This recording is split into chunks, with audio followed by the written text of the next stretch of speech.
Hello everyone, नमस्कार। कैसे आप सभी? और उम्मीद आप सभी अच्छे होंगे।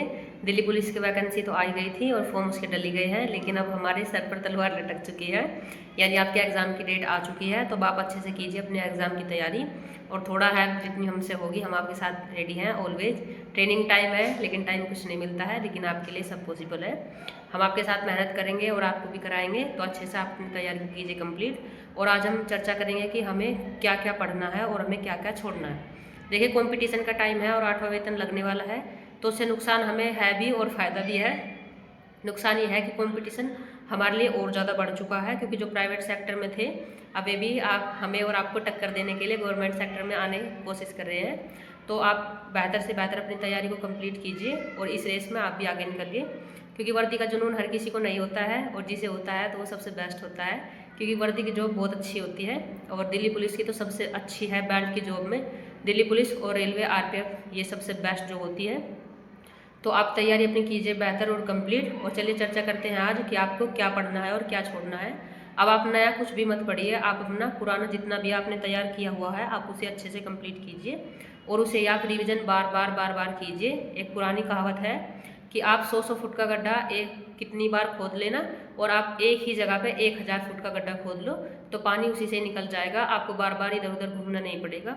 तो आप एक जगह फोकस करके अपनी मेहनत को अच्छे से कंप्लीट कीजिए। चलिए शुरू करते हैं कि हमें क्या क्या पढ़ना है। तो हम लेते हैं मैथ के टॉपिक। मैथ में आज थोड़ा मैंने नोट डाउन किया है, क्योंकि अच्छे से आपके साथ डिस्कस करना है और टॉपिक छूटना नहीं चाहिए। तो नंबर सिस्टम से हमारे क्वेश्चन आएंगे 3 या 4, अच्छा इंपॉर्टेंट चैप्टर है। और परसेंटेज, प्रॉफिट लॉस और डिस्काउंट से आएंगे हमारे 2 से 3 क्वेश्चन। रेशियो और पार्टनरशिप से आएगा हमारा एक क्वेश्चन। एवरेज, मिक्सचर और एलिगेशन से एक question. Time, speed, distance, time work, CISI से आएगा एक question. Area, volume, perimeter, mensuration, उससे आएगा 1 क्वेश्चन। एलिगेशन से आएगा 1 क्वेश्चन। DI से आएंगे आपके 3 से 4 क्वेश्चन। और बात करते हैं रीजनिंग की। रीजनिंग एक अच्छा परसेंटेज रखता है, इसमें 100 में से 25 क्वेश्चन आएंगे। तो चलिए रीजनिंग की बात करते हैं। पजल और सिटिंग अरेंजमेंट से आएंगे आपके 5 से 7 क्वेश्चन। ब्लड रिलेशन से आएगा 1 क्वेश्चन। डायरेक्शन डिस्टेंस से आएंगे 1 से 2 क्वेश्चन। स्टेटमेंट से आएंगे 3 या 4 क्वेश्चन। इनिक्वलिटी से आएगा 1 से 2 क्वेश्चन। और सीरीज से आएंगे 3 से 4 क्वेश्चन। कोडिंग डिकोडिंग से आएंगे 2 से 3 क्वेश्चन। और एनालॉजी से आएंगे 2 से 3 क्वेश्चन। अरेंजमेंट से आएंगे 2 से 3 क्वेश्चन। और वेन डायग्राम, कैलेंडर, क्लॉक और क्यूब, इनसे आएंगे 3 से 4 क्वेश्चन। ये इंपॉर्टेंट है क्योंकि 25 नंबर की है, तो आप देखो। और इतना नहीं होता है, रीजनिंग अच्छा टॉपिक भी है और अच्छे से हो भी जाती है। तो आप देखना कि रीजनिंग का रेशियो बड़ा है, यानी 1/4 का है 100 में से। तो आप अपनी रीजनिंग को बेहतर कीजिए। और अब रीजनिंग इतनी आसान नहीं आती है कि आप क्वेश्चन हो जाएगा।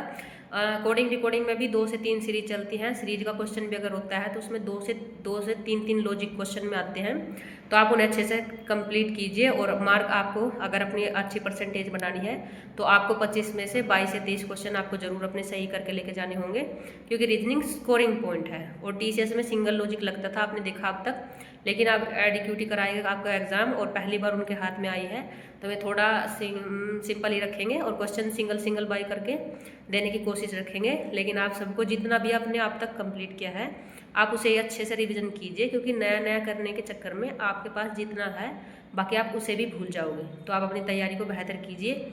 और मौका हर किसी को नहीं मिलता है, क्या तो एज कंप्लीट ही हो जाती है वैकेंसी आने के बाद में, या आपकी एज स्टार्ट ही होती है। तो आपके सामने मौका आया है तो आप उसे अच्छे से एनालाइज कीजिए और अपने साथ में मौका जाने मत दीजिए, क्योंकि आपको मौका मिला है तो आप मौके को बेहतर से बेहतर कीजिए। और अपने नाकामयाबी के टैग के, बेरोजगारी के आप अपने आप से निकालिए। और बेहतर मौका है, क्योंकि हर किसी को नहीं मिलता है ये गवर्नमेंट जॉब का।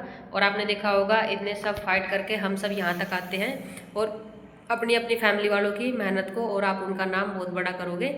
और जो आपके भाग्य विधाता बनते थे कि आपसे कुछ नहीं होगा या होगा, तो आप उन्हें भी गलत साबित कर सकते हो। तो वेलकम आपका नई बेल्ट की जॉब के लिए।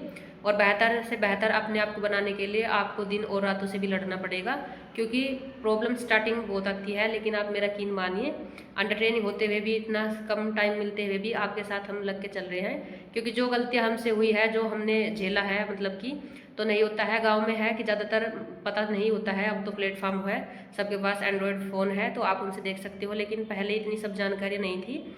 और बहुत सारा ये था कि हमें क्या पढ़ना है क्या छोड़ना है, हमें ये भी नहीं पता होता था कि एग्ज़ाम में होगा क्या।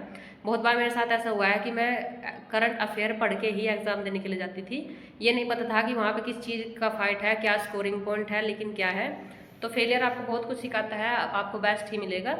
और अपना और पराया, आपके यार दोस्त फैमिली, ये सब आपको पता चल जाएगा कि आपके साथ कौन आपका साथ दे रहा है और कौन नहीं दे रहा है। और आप हमेशा एक बात का ध्यान रखना, जो आपका साथ दुख में देता है तो आप उसे सुख में कभी मत भूलिए। और आप भी अपनी बेहतर से तैयारी कीजिए और सिलेक्शन लीजिए, क्योंकि फैमिली भी आपको इतना सपोर्ट नहीं कर पाएगी ज़्यादा टाइम अगर आपको हो जाएगा। और वैकेंसी रोज़ रोज़ नहीं मिलती है। आपने देखा होगा यूपी पुलिस की वैकेंसी 2018 में आने के बाद अब 2025 में कंप्लीट हो रखी है। और दिल्ली पुलिस की वैकेंसी 2020 में आई थी, उसके बाद में 23 में आई है। और 23 में आते आते भी उसमें सिलेक्शन प्रोसेस कितना फास्ट हुआ था आपको पता है, कि बच्चे 75 80 मार्क्स ला के भी अपने घर पे रह गए थे, क्योंकि आपको फिजिकल के लिए मात्र 13 दिन का टाइम मिला था। आप अपनी फिजिकल एक्टिविटी के लिए भी प्रिपेयर रहिए, लेकिन अब आप उसे छोड़ दीजिए थोड़े दिन के लिए। अभी